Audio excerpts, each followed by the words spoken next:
Look, I'm not going to sugarcoat it. I messed up, big time. It started on our 10th anniversary. You'd think after a decade of marriage, I'd know better. But there I was, sitting across from Mark, my husband, in the fanciest restaurant in town. He was beaming, raising his glass to us. And me? I was more interested in my phone buzzing relentlessly in my purse. I remember that night like it was yesterday. Mark had planned everything to perfection. The candlelit table, the soft jazz playing in the background, and that nervous smile he always had when trying to impress me. But amidst all that romance, my mind was elsewhere. Or rather, with someone else. As Mark reminisced about our honeymoon in Paris, my phone vibrated again. I peeked. A text from Mr. X read, "Can't stop thinking about you." I felt a rush of excitement, quickly masked by guilt. I typed a hasty reply, dismissing it as a work emergency, and forced a smile at Mark. The truth? My work emergency was Alex, a guy the first met at a conference 6 months ago. Charming, adventurous, and the complete opposite of Mark. Our affair was a thrilling escape from my mundane married life. I knew it was wrong, but I couldn't stop. Over the next few weeks, my nights with Alex became bolder. We started meeting in public, a risky game that somehow made it more exhilarating. Mark, bless his heart, was too caught up in his own world to notice at first. But then, things started to change. He began asking questions, wondering why I was working late so often, why my phone was always on silent. I brushed off his concerns with excuses, but the tension was building. One night, I told Mark one had to stay late for a project. In reality, I was meeting Alex at a downtown bar. As I left, I had this nagging feeling that something was off. I glanced back and saw Mark, standing at the window, watching me leave. My heart sank, but I pushed the guilt away and drove off. At the bar, Alex was waiting, his usual charming self. But midway through the night, my phone lit up with a message from Mark. "Everything okay? You've been gone a long time." I replied with another lie and tried to focus on Alex, but something felt different. Later that night, driving back home, I noticed a car that seemed to be following me. Panic set in, but when I turned into our street, the car disappeared. Was it Mark? Was he suspecting something? I couldn't shake off the feeling that my double life was catching up to me. When I got home, Mark was asleep, or at least pretending to be. I crawled into bed, my mind racing. I knew I was playing with fire, but I wasn't ready to give up the thrill. Not yet. Every lie weaves a little bit of a web, right? And boy, was I spinning a complex one. I thought I was being slick, juggling my secret and my marriage. But the truth? It was all spiraling out of control, faster than I could handle. It started with that darn receipt. I had been careless, a fatal flaw in my dual life. Mark found a hotel receipt in my purse, a receipt from a rendezvous with Alex. I could see the confusion in his eyes when he confronted me. I panicked, conjured up a story about planning a surprise getaway for us. The look of relief on his face broke my heart, but I was too deep in my lies to back out now. Meanwhile, Alex was getting restless. He wanted more. He wanted me all to himself. The thrill of the affair was no longer enough. He was pressuring me to leave Mark. The thought terrified me. I loved Mark, or at least, I used to. I was torn between the comfort of my marriage and the excitement of my affair. Things escalated quickly. One evening, while I was supposedly working late, Mark called. He sounded odd, his voice strange. "Just checking in," he said, but I could sense something was off. My paranoia grew when I noticed a car similar to Mark's parked near my office more than once. Was he following me? The next day, while I was in the shower, Mark did something he had never done before. He went through my phone. I realized this when I found my apps rearranged. My heart sank. I knew he had seen the messages, the calls. But when I confronted him, he denied it. We were both pretending, living in a facade of trust that had long crumbled. The confrontation came unexpectedly. One evening, Mark sat me down and looked me straight in the eyes. "Are we okay?" he asked. I plastered on a fake smile, assuring him we were more than okay. But his gaze didn't waver. It was as if he was looking right through my lies. That night, I couldn't sleep. My mind was a whirlwind of anxiety. What if Mark knew everything? What if he was just waiting for me to confess? But every time I thought about coming clean, fear gripped me. Fear of losing everything, my husband, my home, the life we had built together. The days that followed were a blur of tension and unspoken suspicions. Mark became more withdrawn, and I, more paranoid. Our home felt like a battlefield, with both of us tiptoeing around an unexploded bomb. In the midst of this, my relationship with Alex became strained. He sensed my hesitation, my fear of leaving Mark. We argued, the thrill of our secret meetings turning sour. I was caught between two worlds, unable to find my footing in either. As the lies piled up, so did my guilt. I looked at Mark, the man who had loved me unconditionally, and felt a profound sense of loss. I was losing him, piece by piece, with every lie I told. But the web I had woven was too intricate, too tangled to escape without destroying everything in its path. Every secret has its shelf life, and mine was about to expire. There I was, living a lie, thinking I could outsmart the inevitable. But you know what they say about playing with fire. The day I decided to end things with Alex was like waking up from a bad dream. The excitement that once drove me into his arms now felt like chains. I was determined to cut ties, to salvage what was left of my marriage. But oh, how naive I was to think it would be that simple. I met Alex at our usual cafe, the place where it all began. His face lit up seeing me, but his smile faded as I spoke. I can't do this anymore, I said, my voice barely above a whisper. Alex's expression turned from confusion to anger. He begged, he pleaded, he couldn't believe I was walking away. But I was firm, or at least I tried to be.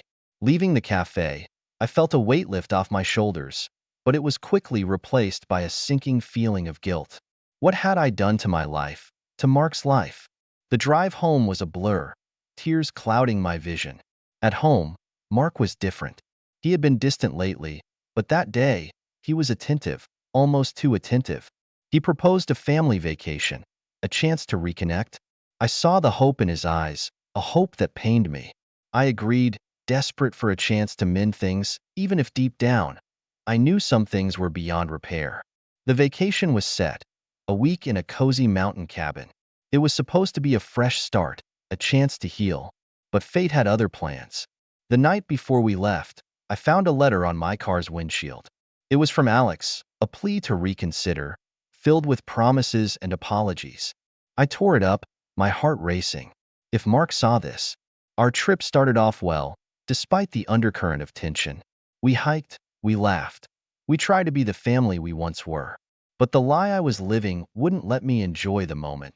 I was always looking over my shoulder, always waiting for the other shoe to drop. Then, the unimaginable happened. We were having lunch in a quaint little diner when Alex walked in. The look on his face was one of desperation, of a man who had nothing left to lose. My heart stopped. This couldn't be happening. What followed was a blur of shouting, of accusations flying. Mark stood up, his face a mix of shock and anger. "Who is this?" he demanded. Alex, fueled by rejection and hurt, spilled everything. The affair, the lies, the broken promises. I tried to intervene, but the words wouldn't come. I was frozen, watching my world crumble around me. The kids, confused and scared, started crying. People in the diner were staring, whispering. It was a scene straight out of a nightmare. Mark grabbed the kids and left, leaving me there with Alex, who was now just a stranger filled with bitterness. I sat there, alone, the weight of my choices crushing me. I had lost everything, my husband, my children, my dignity, all because I thought I could have the best of both worlds. Sometimes, you don't realize the magnitude of your mistakes until the dust settles. And let me tell you, the aftermath of my choices was like a tornado ripping through my life, leaving nothing but chaos in its wake. The drive back from the mountain cabin was the longest and loneliest journey of my life. With every mile, the reality of what I had done, of what I had lost, sank in deeper. Mark, my rock, the father of my children, had seen the worst of me, and the look in his eyes. It was a mixture of betrayal, hurt, and disbelief. I tried calling him, dozens of times. Each call went straight to voicemail. I sent texts, emails, pleading for a chance to explain, to apologize. But there was only silence on the other end. Mark had blocked me out of his life, just like I had blocked out the consequences of my actions. Returning to an empty home was surreal. The silence was deafening, a stark contrast to the life and laughter that used to fill the space. I wandered from room to room, each corner a reminder of the family I had broken. But the storm wasn't over. Alex, the man I thought I knew, the man I risked everything for, showed his true colors. Rejected and hurt, he started a smear campaign against me. Rumors spread like wildfire, painting me as the villain in our sordid tale. And I guess in many ways I was. Friends I had known for years began to distance themselves. Invitations stopped coming, calls went unanswered. The few who did speak to me offered nothing but cold stares and harsh words. I was a pariah in my own community, a cautionary tale of what happens when you throw away a good thing for a fleeting thrill. The loneliness was suffocating. Every day was a battle against the overwhelming guilt and shame. I missed my children terribly. Their rooms, once filled with noise and laughter, stood silent and untouched. I would give anything to hear their voices, to hold them close, but I had lost that right. Nights were the hardest. The darkness seemed to amplify my regrets, replaying every wrong decision I had made. Sleep was elusive, a distant memory from a past life. I was living in a nightmare, one that I had created. Amidst this turmoil, there were moments of clarity, brief instances where I faced the harsh truth. I had been selfish, reckless. I had gambled with the most important things in my life and lost. The realization was brutal, but necessary. Through it all, one thing became painfully clear. I was alone. The people I thought were my friends had turned their backs. The man I thought I loved had used me as a pawn in his game of revenge. And the family I cherished was gone, taken away by my own hand. There's nothing like a courtroom to make you face the music, to strip away any illusions you might still cling to. As I sat there, lawyers flinging words like infidelity and irreconcilable differences, I felt like the main character in a tragic play. Only, this was my life, and the stakes were painfully real. The day Mark filed for divorce hit me like a ton of bricks. Despite everything, part of me still clung to the hope that we could fix things. But as I held the divorce papers in my shaking hands, that hope vanished. This was really happening. I sought legal advice, but my options were limited. With evidence of my affair out in the open, the odds were stacked against me. The lawyer I consulted was sympathetic but realistic. "This is going to be a tough fight," he said, his words a sobering confirmation of my fears. As the proceedings began, I braced myself for a battle. But nothing could have prepared me for the pain of facing Mark across the courtroom. There he was, the man I had vowed to love and cherish, now a stranger armed with a legal team ready to dismantle the life we had built together. The evidence presented against me was overwhelming. Text messages, hotel receipts, witness testimonies, each one a nail in the coffin of my defense. I sat there, head bowed, as my mistakes were laid bare for all to see. The shame was suffocating, each accusation a reminder of the hurt I had caused. But the hardest blow came from the most unexpected source, my own children. They refused to speak to me, their silence a deafening verdict of their feelings. I understood their anger, their sense of betrayal. But the absence of their voices in my life was a torture I couldn't bear. As if the crumbling of my family wasn't enough, my parents, too, expressed their disappointment. "We raised you better than this," my mother said over the phone, her voice laced with a sadness that cut through me. My father, a man of few words, simply said, "I don't understand how you could do this." Their words, their withdrawal, felt like losing my foundation all over again. The divorce proceedings dragged on, each session a brutal reminder of the consequences of my actions. The once shared dreams and plans for the future were now points of contention, assets to be divided, memories to be split. Throughout it all, I was haunted by the question, how did I get here? How did I let things go so far? The guilt was a constant companion, gnawing at me during sleepless nights and long, empty days. As the legal battle waged on, I realized that this was more than just a divorce. It was a reckoning of my choices, a mirror reflecting the person I had become.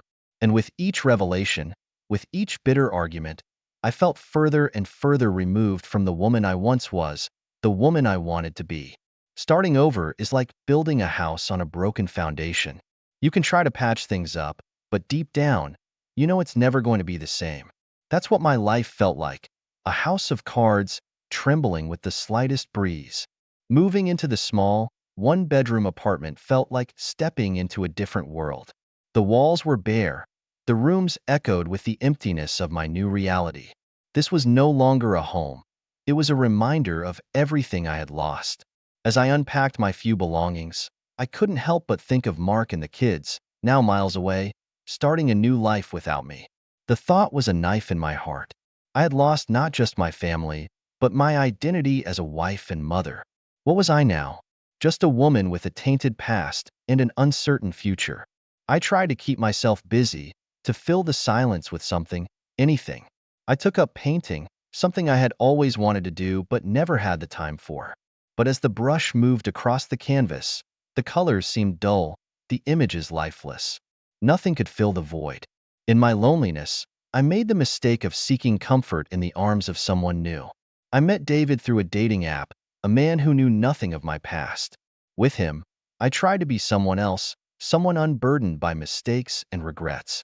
But the truth has a way of surfacing, no matter how deep you bury it. Our relationship was short-lived. As soon as David learned about my past, about the scandal that had upended my life, he distanced himself. "I can't handle this kind of drama," he said, his words a familiar echo of rejection. I couldn't blame him. My reputation was a shadow I couldn't escape. Then, when I thought things couldn't get any worse, Alex reappeared. The man who had been the catalyst for my downfall now stood at my door, anger in his eyes. "You ruined everything," he spat, blaming me for the mess we had both created.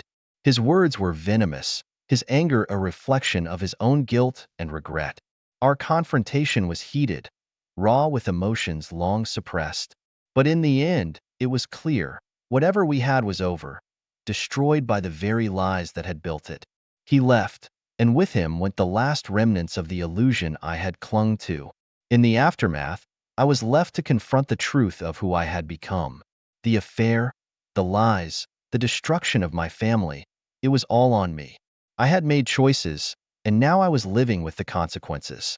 Nights were the hardest. I would lie awake, haunted by memories of happier times. The sound of my children's laughter, the warmth of Mark's embrace, all of it felt like a distant dream, a life that was no longer mine. But it was in those sleepless nights that I began to reflect, to truly understand the magnitude of my actions. I had been selfish, driven by my desires without thought of the hurt I was causing. It was a bitter pill to swallow, but necessary for any hope of redemption. Life has a way of kicking you when you're down. Just when I thought I had hit rock bottom, it opened up and swallowed me whole. The world I knew, the person I was, all gone, leaving me to grapple with the wreckage. The day I lost my job felt like a cruel joke. The drama of my personal life had seeped into my professional world, staining it with whispers and sideways glances. My performance slipped, and my boss, though sympathetic at first, eventually had no choice. "I'm sorry," he said, handing me the severance papers. His apology was sincere, but it did little to ease the sting. Without a job, my financial situation became dire. The small savings I had dwindled rapidly, each bill a reminder of my dwindling stability. I started to look for work, but my reputation preceded me. Rejection became a constant companion, each no, a reinforcement of my failures. Meanwhile, Mark was moving on. Through the grapevine of mutual acquaintances, I heard he had started dating someone.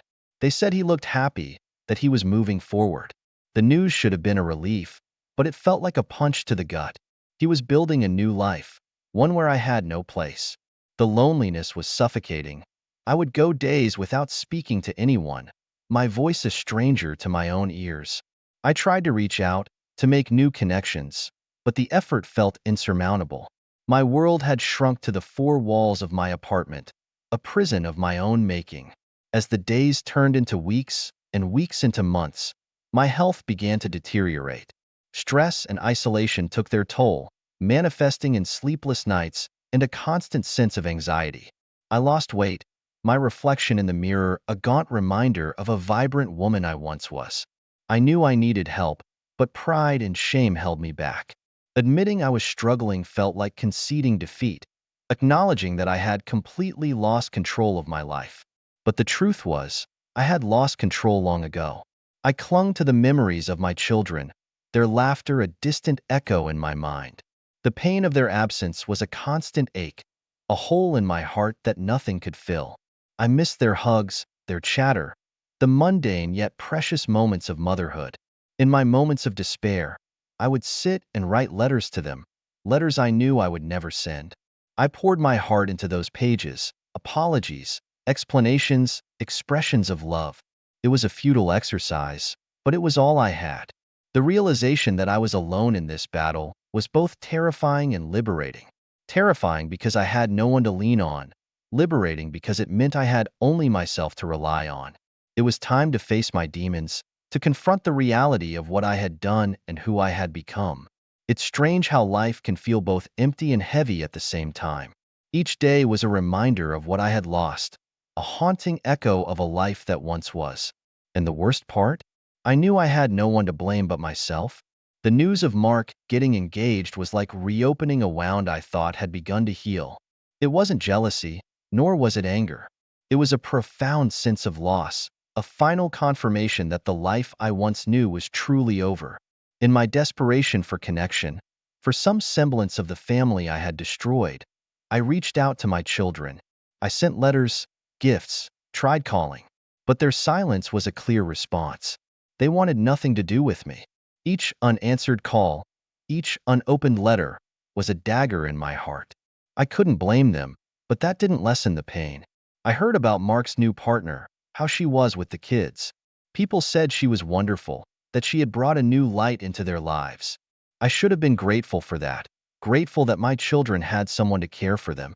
But it was a bitter pill to swallow, knowing that another woman was taking the place I had so carelessly given up. My financial situation went from bad to worse. The job search remained fruitless, and my savings were long gone. Bills piled up, and one bleak morning, an eviction notice was slid under my door. It was the culmination of months of struggle, the final blow in a series of defeats. I sat on the floor, the notice in hand, and for the first time in a long while, I allowed myself to truly feel the weight of my situation. The news of Mark's wedding came through social media, a distant cousin's post with pictures of the happy family. There they were, Mark, the kids, and his new wife, all smiles and joy. It should have been me there, standing beside him, watching our children grow. But choices have consequences, and mine had led me here, to this lonely, desolate place. I attended support groups, trying to find solace in shared experiences. Hearing others' stories of loss and redemption gave me a flicker of hope. But even in those rooms filled with understanding and empathy, I felt out of place.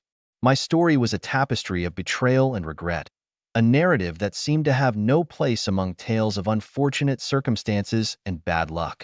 In those days, my small apartment felt like a prison. The walls seemed to close in on me, each item a reminder of a past life. Photos of happier times mocked me from their frames, and I found myself packing them away, unable to bear the memories they evoked. I tried to find solace in little things, a book, a walk in the park, a cup of coffee in a quiet cafe. But the joy in those moments was fleeting, always overshadowed by the ever-present cloud of my reality. In every story of downfall, there's a moment of clarity, a point where you realize you can either keep falling or start to climb back up.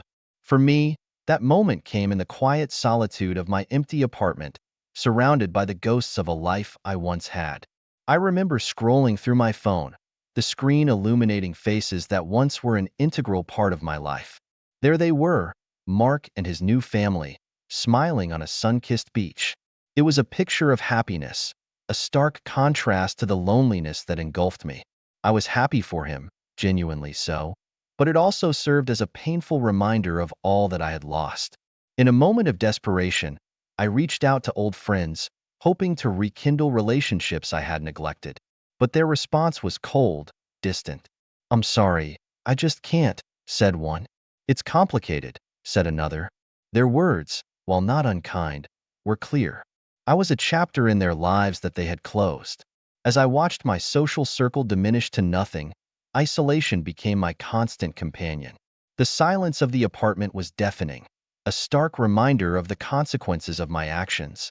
My world had shrunk to these four walls, a self-made cell of regret and sorrow. I watched from afar as Mark and the kids celebrated milestones, birthdays, graduations, anniversaries. Each event was a dagger in my heart, a celebration I should have been part of. I sent cards, gifts, but they went unacknowledged, drifting into the void between us. It was in these moments of profound loneliness that I realized I needed help. Swallowing my pride, I sought therapy, a step towards understanding and, hopefully, forgiving myself. Sitting in that small, quiet office, facing a stranger who held no judgment, I began to unpack the layers of guilt and shame that had weighed me down. Therapy was not an easy journey. It forced me to confront the ugly truths about myself, the selfish choices, and the hurt I had caused. But it also allowed me to see the possibility of a future, one where I could learn from my mistakes and maybe, just maybe, find a way to make amends. I started to volunteer at a local shelter, a small step towards giving back to a world I had taken so much from. In the faces of those I helped, I found a kind of solace, a shared understanding of struggle and the search for redemption. Through therapy, I began to understand that while I couldn't change the past, I could shape my future. It was a slow, often painful process that with each passing day, I felt a little more like the person I wanted to be. I journaled, pouring my thoughts and feelings onto paper, a tangible expression of my journey. It was cathartic, a way to see my progress, to remind myself that while I had fallen, I was slowly getting back up. Sometimes, in the quiet of night, I'd find myself reflecting on the what-ifs and could-haves. It's a dangerous path, one that often leads to a dark place filled with regrets and painful memories. But it's also where I found the hardest truths. The news of Mark's new baby felt like a distant echo from another life. There they were, a picture-perfect family, a reminder of what could have been. I was happy for him, truly, but it also underscored the finality of everything that was lost. In a bid to escape the ghosts that haunted me, I decided to move to a new city.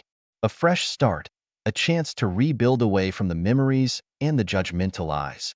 But as I soon learned, you can change your surroundings, but you can't escape your past.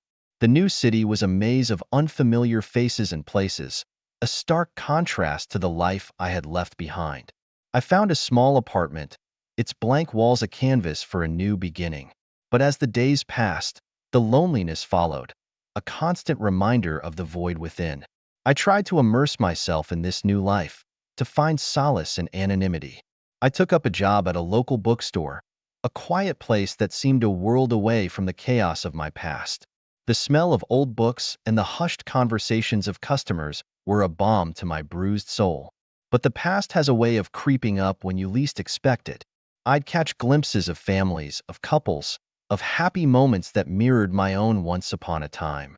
It was in these moments that the weight of my choices came crashing down, a tidal wave of regret and sorrow.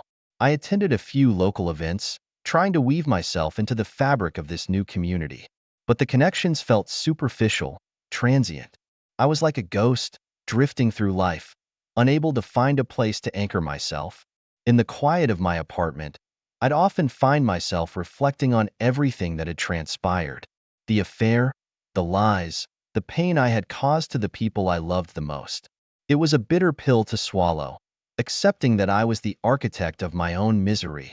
I realized that understanding the impact of my actions wasn't just about feeling remorse. It was about acknowledging the hurt I had caused, the trust one had broken, and the irreversible change I had brought to the lives of those I loved. As I sat alone, surrounded by the remnants of a life I once dreamed of, I understood the full extent of my betrayal. It wasn't just about the act of infidelity.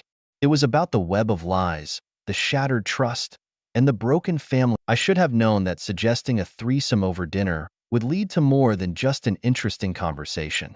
It all started when I casually mentioned an article one read about couples spicing up their sex life with a third person.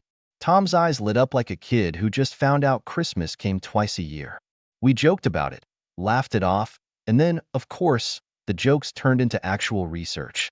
For the next few days, Tom and I were glued to our laptops, diving deep into the world of threesomes. Forums, articles, you name it, we read it.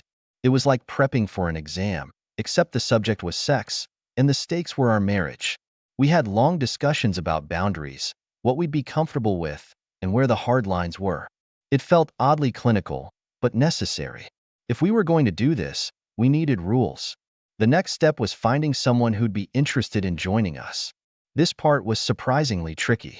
We created a profile on a dating app specifically for threesomes, trying to find the right balance between discreet and intriguing. Our bio was a masterpiece of subtlety, and we even had a couple of tasteful photos that suggested fun couple without screaming desperate for a third. Then came the messages. Most were a hard pass, creepy, weird, or just plain no. But then there was Emma. Her message stood out. Articulate, funny, and genuinely interested. She seemed perfect, and both Tom and I felt a mix of excitement and nerves. It was like waiting for a date, but with an extra layer of, what the hell are we doing? Meeting Emma was like stepping into a scene from a rom-com. We chose a cozy, dimly lit cafe, the kind where every corner had a candle and whispered conversations filled the air. Emma was even more charming in person, confident, witty, and completely at ease. It was almost too good to be true. The conversation flowed naturally, and by the end of the night, it felt like we had known her for years. We set a date for the encounter, choosing a weekend when we were both free. The anticipation over the next few days was a roller coaster of excitement and sheer panic. We prepped the house like we were hosting a royal visit, candles, fresh sheets, and a guest room that looked like something out of a romantic getaway ad. It was all very Pinterest perfect, masking the chaos in my head. The day finally arrived. Tom and I double-checked everything, from the wine to the lighting. We had another talk about our nerves, reassuring each other that this was something we both wanted. Or at least, that's what we kept telling ourselves. The butterflies in my stomach felt more like a flock of birds trying to escape. As the clock ticked closer to the time Emma was supposed to arrive, I couldn't shake the feeling that we were standing on the edge of something huge, something that could either be the most exhilarating experience of our lives or a complete disaster. But there was no turning back now. Emma was on her way, and our carefully constructed plan was about to be set in motion. I never thought I'd be standing in my living room, heart pounding, waiting for another woman to join me and my husband for what could either be the best decision or the dumbest move of our lives. But here we were, the night of the big adventure. Emma arrived, looking like a vision. Stunning was an understatement. She had this effortless elegance that made me wonder if I should have dressed up more. Too late now. We shared a few drinks to ease the tension. Emma was charming, just as she had been in the cafe, but the air was thick with anticipation. I tried to keep the conversation light, but every now and then, my mind would wander to what was about to happen. The clinking of glasses and nervous laughter filled the room as we tried to relax. Tom was doing his best to stay cool, but I could see the slight tremble in his hands as he poured another round. Emma, sensing our collective jitters, suggested a game of truth or dare. Classic move, I thought, rolling my eyes internally, but it was just what we needed to break the ice. The dares started tame, like swapping shirts or sharing embarrassing stories, but quickly escalated to more intimate challenges. The tension shifted from nervous to electric. The first real touch was like a jolt. Emma gently caressed Tom's arm, and I watched, heart racing. They kissed, and for a moment, I was a spectator in my own life, feeling a bizarre mix of excitement and dread. When Emma turned to me and we kissed, it was a strange but oddly uniting moment. There it was, the start of the threesome, no turning back now. We moved to the bedroom, where things got intense. Boundaries we'd said were tested and redefined in the heat of the moment. It was a whirlwind of sensations and emotions. Exhilarating, liberating, terrifying. I kept thinking, is this really happening? But it was, and there was no denying the thrill of it all. Afterwards, we lay in bed, spent and tangled. Emma thanked us with a smile that seemed to say 1,000 things at once, and then she was gone. Tom and I were left in the silence of our room, processing the night.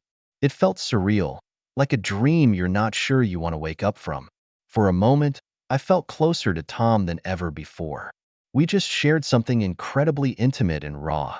The next morning, we had the post-encounter talk. Sitting in the kitchen, sipping coffee, we dissected every moment. Tom agreed it was exciting and fun, but there was edge to his voice, a hint of uncertainty that he tried to mask. I chose to ignore it, not wanting to tarnish the fresh memory with doubt. The following days were a mix of heightened intimacy and strange new dynamics. We couldn't stop talking about the experience, reliving moments, and laughing at the awkward bits. It felt like we had unlocked a new level in our relationship. But every now and then, I'd catch Tom with that faraway look, and a tiny seed of worry planted itself in my mind. I told myself everything was fine. This was just an adjustment period. We were closer, more connected than ever before. But deep down, I wondered if we'd opened a door that couldn't be closed, if the thrill of that night would eventually give way to something neither of us could predict. The excitement from our threesomes started to feel like a distant memory as Tom grew more distant by the day.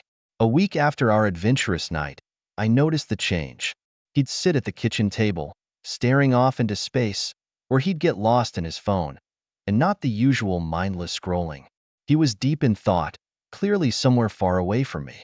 Our conversations, once filled with easy banter and shared jokes, had turned into monosyllabic exchanges. It was like talking to a brick wall.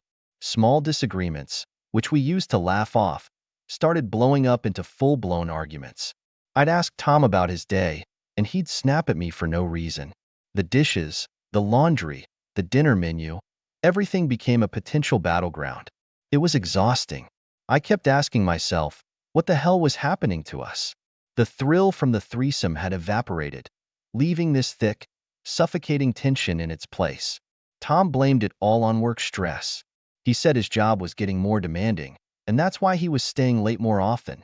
But I wasn't buying it. The late nights at the office, the increasing silence between us, something else was going on. I could feel it in my gut. The man who once couldn't keep his hands off me now seemed like he couldn't get far enough away. Desperate for answers, I reached out to Emma. Maybe she'd have some insight, I thought. We met up for a drink, and the minute I saw her, I felt a twinge of jealousy. She was effortlessly put together, as usual, and I couldn't help but think about how she'd been part of that night that now seemed to be unraveling my life. Over drinks, Emma didn't beat around the bush. She told me that Tom had been texting her, a lot. He'd been pouring out his doubts and regrets about the threesome, and she didn't know how to handle it. I felt like I'd been punched in the stomach. Betrayed wasn't even the word for it. Tom had been having these deep, emotional conversations with Emma behind my back. The secret communication stung more than any of our recent fights. That night, I confronted Tom. I was trembling with a mix of anger and hurt as I laid out what I knew. His reaction was a mix of shame and relief, like he'd been waiting to get caught. He admitted everything. He felt overwhelmed by guilt and regret. Seeing me with another person, he said, had been eating away at him. It was like a wound that wouldn't heal, no matter how much we tried to cover it up with normalcy. I felt a mix of emotions: anger at his secret texts, sorrow for his pain, and frustration at our crumbling relationship. The man who'd been my partner in crime, my confidant, and my lover, now seemed like a stranger. I tried to reach out, to bridge the growing gap, but it felt like I was talking to someone on the other side of an ocean. Days turned into weeks, and the distance between us grew. Our once frequent and loving interactions dwindled to almost nothing. I felt isolated in my own home, frustrated and helpless. How had we gone from a night of excitement and connection to this cold, empty silence? The rift between us seemed insurmountable, and I had no idea how to fix it. The threesome, which was supposed to bring us closer, had become the catalyst for our unraveling. I think we should see a marriage counselor, I blurted out one evening, the words hanging in the air like a ticking time bomb. Tom's eyes narrowed, but to my surprise, he reluctantly agreed. Maybe he realized things were spiraling out of control just as much as I did. Our first counseling session was a nightmare. The tension in the room was thick enough to cut with a knife. Tom was uncooperative, crossing his arms and giving curt, defensive answers. I felt like I was trying to drag a mule through quicksand. The counselor suggested we try individual sessions, seeing that our joint effort was going nowhere. In my solo session, I spilled my guts. Frustration, confusion, anger, it all came pouring out. The counselor listened patiently and then gently pointed out that Tom's issues went deeper than the threesome. It was like a light bulb moment. All this time, I've been focusing on the threesome as the root of our problems, but maybe it was just the trigger for underlying issues we'd ignored for too long. Meanwhile, Tom's individual session led to a complete breakdown. When he came home that night, he looked like he'd been hit by a truck. He admitted to feeling emasculated and betrayed, even though the threesome was something we both agreed to. It was a mutual decision, but the aftermath was far from mutual. Then, during one of our increasingly frequent and heated arguments, Tom dropped a bombshell. "I've been considering divorce even before the threesome," he yelled, his voice echoing in the silent house. I stood there, blindsided, as the words sank in. Divorce? Before the threesome? It felt like the ground had been ripped out from under me. Suddenly, everything about our relationship was up for questioning. We decided to take a break, hoping some distance would help us figure things out. Tom moved in with a friend, leaving me alone in our house. The silence was deafening. Every creak and groan of the house seemed to echo the emptiness inside me.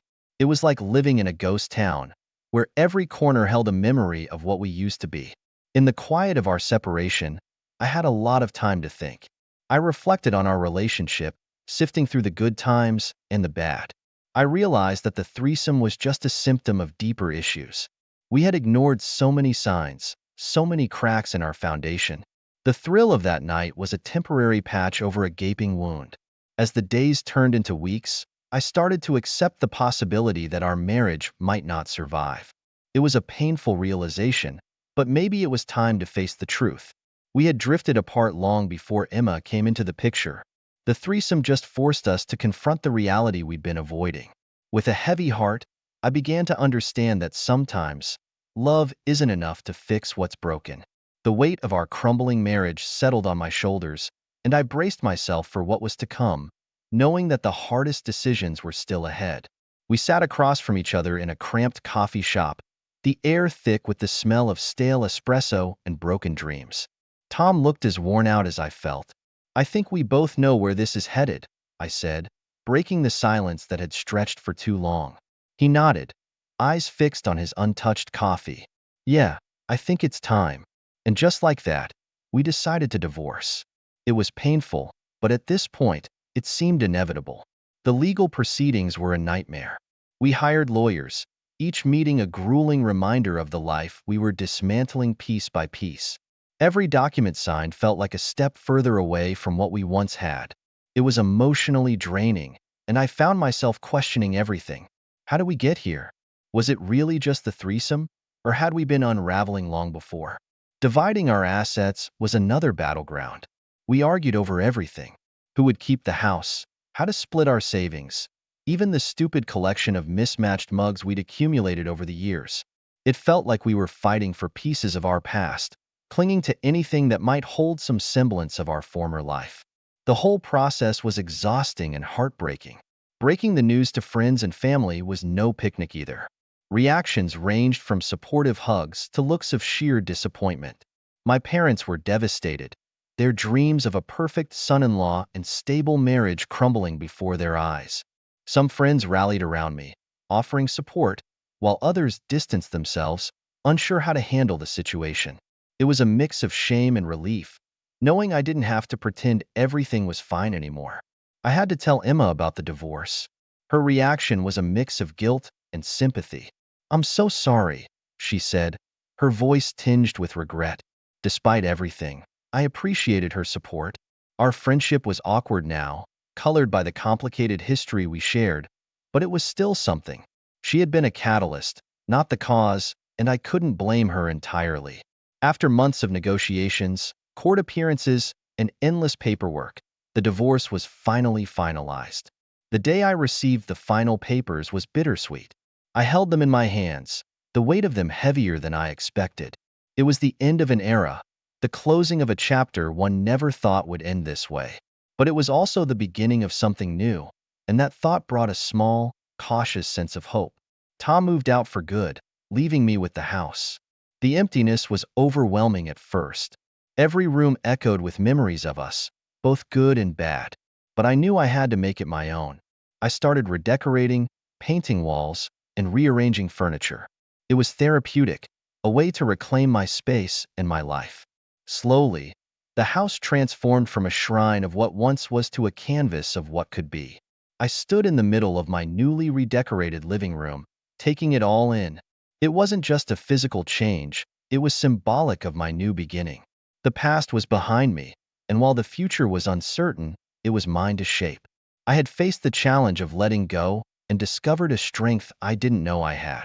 And for the first time in a long while, I felt a glimmer of peace. There's something surreal about waking up alone in a house that used to echo with laughter and arguments. The silence was deafening, but it also felt like the calm after a storm. I threw myself into work and hobbies, desperate to rebuild my life from the ground up. I reconnected with old friends, and we laughed like we hadn't missed a beat. Staying active and engaged became my new mantra, and it felt good to rediscover parts of myself I'd forgotten. Of course, my well-meaning friends couldn't resist meddling in my love life. You need to get back out there, they insisted. Try online dating, it's the new normal, right? Because swiping through profiles was the magic cure for heartbreak. But I gave in, created a profile, and soon found myself plunged into the chaotic world of online dating. Exciting and daunting were understatements. It felt like trying to find a needle in a haystack, except the haystack was full of strange, awkward, and occasionally creepy needles. My first date post-divorce was with a guy named Mark. Awkward doesn't even begin to cover it. We met at a trendy coffee shop, and I swear I almost turned around and walked out. But Mark turned out to be kind and understanding, with a good sense of humor. We shared a nice evening, talking about everything from our favorite books to the bizarre experiences of online dating. I left feeling hopeful, like maybe, just maybe, I could do this. Spending more time with friends became a priority. We went out, danced, and laughed until our sides hurt. Those moments of joy and connection helped me heal, reminding me that there was more to life than the wreckage of my marriage. My therapist also played a crucial role. We continued our sessions, focusing on self-improvement and understanding my needs. Each session was like peeling back layers of old, dead skin to reveal something fresher, stronger underneath. Emma's decision to move to a different city for a new job was bittersweet.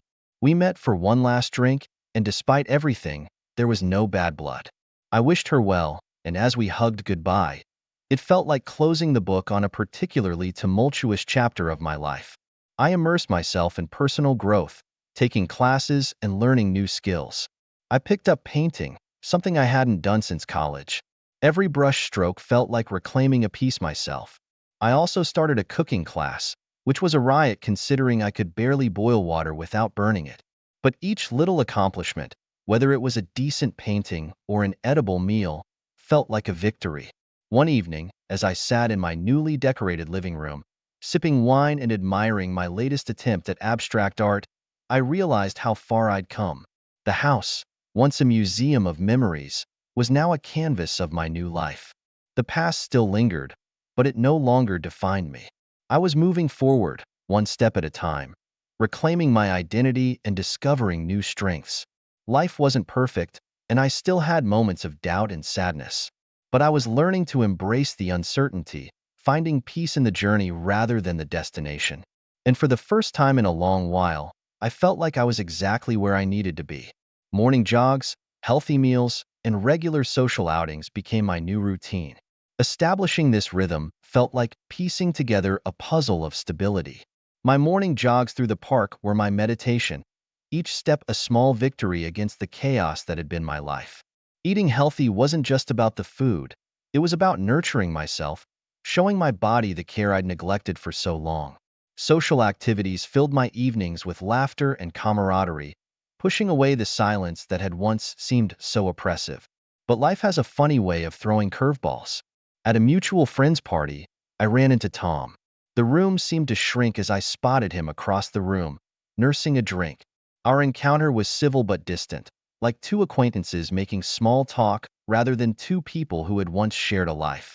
We exchanged polite conversation, skirting around the elephant in the room. It was clear we'd both moved on, but the awkwardness was palpable. I left the party feeling a mix of relief and sadness, realizing that our chapter had truly ended. Work became a sanctuary. I poured myself into my career, and my efforts didn't go unnoticed.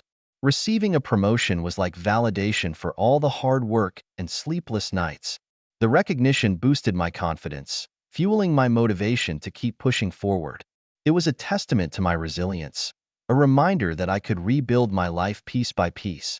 Family visits became more frequent. There was a comforting familiarity in my parents' home, a place where I could let my guard down. Their unconditional love was a balm to my wounded soul, reinforcing my sense of belonging. We shared meals, stories, and laughter, and each visit helped mend the fractures in my heart. Starting a new relationship with Mark was a cautious but hopeful step. It was different from what I had with Tom, more deliberate and measured. We took things slow, building trust and understanding one day at a time. There were no grand gestures, just genuine moments of connection that felt right. It was a new kind of normal, one that didn't carry the weight of past mistakes. Deciding to take a solo vacation was a bold move. I'd always dreamed of escaping to a beach destination alone, and now was the perfect time. The sun, sand, and sea were liberating. I spent my days lounging on the beach, reading novels, and reflecting on my journey. The experience was refreshing and empowering, a reminder that I was capable of finding joy on my own terms. Returning home, I felt like a new person, ready to embrace whatever came next. Then, out of the blue, Tom reached out. His apology was sincere, a long overdue acknowledgement of his behavior and the way things ended. We met for coffee, and for the first time in a long while, there was no tension. Just two people sharing a past, finding closure. His apology was the final piece I needed to fully move on. We both agreed to leave the past behind, each of us ready to start anew. Finding contentment in my new life was a slow process. The pain of the past still lingered, but it no longer defined me. I found peace in the everyday moments, morning jogs, quiet evenings, and time spent with loved ones. My new relationship with Mark flourished, and I felt a sense of hope and resilience that I hadn't felt in years. The future was uncertain, but it was mine to shape, and for the first time, that uncertainty felt exciting rather than terrifying. Life wasn't perfect, but it was real, and it was mine. I embraced it with open arms, ready for whatever came next. Just when I thought life was finally stabilizing, Mark dropped a bombshell that shattered my fragile peace. "I need to tell you something," he said, his voice heavy with guilt. Those words are never the prelude to anything good. Turns out, Mark had a brief fling with Emma before she left town. Yep, the same Emma who played a starring role in the dramatic downfall of my marriage. The revelation hit me like a ton of bricks. Betrayed and confused, didn't even begin to was my life some sort of cosmic joke? I confronted Mark about his fling with Emma. His explanation was that it happened before we got serious. Like that was supposed to make it better. I felt a fresh wave of betrayal. Here I was, trying to move forward, and my past was lurking around every corner, ready to trip me up. We decided to take a break to reassess our relationship. Trust, already a tricky beast, felt even more elusive now. As if the universe hadn't had enough fun with me yet, Emma returned to town for a visit. She reached out, and against my better judgment, I agreed to meet her for coffee. The conversation was tense, each word loaded with unspoken accusations and regrets. She apologized for her actions, genuinely seeking forgiveness. I struggled with the idea of forgiveness. Holding on to anger seemed easier, but ultimately pointless. Did I really want to lug around that bitterness forever? In the end, I decided to forgive Emma. It wasn't about her. It was about me needing to let go and move forward with a clean slate. Carrying that anger was exhausting, and frankly, I had enough baggage to deal with. Letting go felt liberating, like shedding an old, heavy coat. Rebuilding trust with Mark was a slow, uphill battle. We attended couples therapy, laying our fears and insecurities bare. It wasn't pretty, but it was necessary. We communicated openly about our feelings, and bit by bit, we started to mend the cracks. Through therapy, I realized how vital trust and communication were. We grew closer, understanding each other in ways we hadn't before. Emma decided to move permanently. Our final goodbye was bittersweet. Despite everything, we parted on good terms. It felt like closing a chapter that had been open for far too long. With her departure, a sense of closure settled over me. Mark and I strengthened our bond, planning a future together. We learned from our past mistakes, vowing to build a relationship based on honesty and respect. It wasn't easy, and the scars from our past would always be there, but we were committed to making it work. For the first time in a long while, I felt hopeful about what lay ahead. The unexpected twists had tested us, but they also made us stronger. And in that strength, I found a sense of peace I hadn't known was possible. Mark dropped to one knee in the middle of our favorite park, and for a moment, I thought he was tying his shoe. But when he pulled out a small velvet box, my heart nearly stopped. "Will you marry me?" he asked, eyes filled with hope and excitement.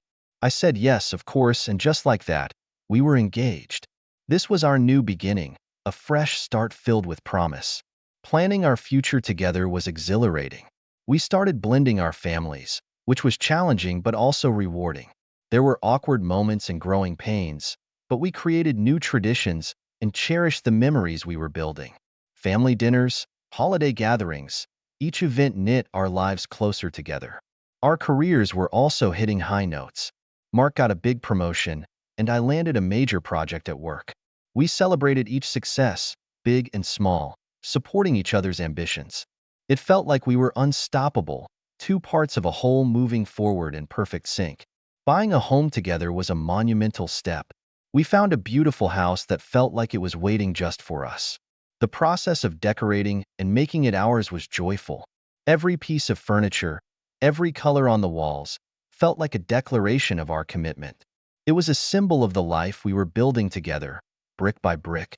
Wedding planning, though, was a whirlwind of excitement and stress. We navigated through decisions about venues, guest lists, and menus, making sure the day would reflect our love and journey. There were moments when I wanted to pull my hair out, but Mark was there, steady and supportive, reminding me why we were doing all this. The wedding day arrived, perfect in every way. Surrounded by friends and family, we exchanged vows that held the weight of our journey. It was emotional, beautiful, and everything I dreamed of. As we stood there, hand in hand, I felt the culmination of all our struggles and triumphs. It was a moment of pure, unfiltered joy. Our honeymoon was a dream come true. We traveled to a tropical paradise, basking in the sun and each other's company. It was the perfect escape, a time to relax and enjoy the beginning of our new chapter. Every day felt like a celebration of our love and commitment. Returning home, we settled into married life. The routine was comforting, and we continued to grow and learn together. There was something profoundly satisfying about the mundane moments, cooking dinner, watching movies, even just sitting in comfortable silence. It was a testament to our bond and the life we were creating. We started discussing future plans, including starting a family. Those conversations were filled with hope and excitement. Imagining a future with children, a house filled with laughter and love, was a beautiful dream. It felt like everything was falling into place. Reflecting on the past, I couldn't help but marvel at how far I'd come. The pain and challenges had shaped me, made me stronger and more resilient. I had faced betrayal, heartache, and uncertainty, but I had emerged on the other side, ready to embrace whatever came next. Embracing the future with Mark, I felt a profound sense of peace. Our journey together was just beginning, and I was excited for what lay ahead. The story of the threesome and its aftermath was now a part of my past, a chapter that had closed.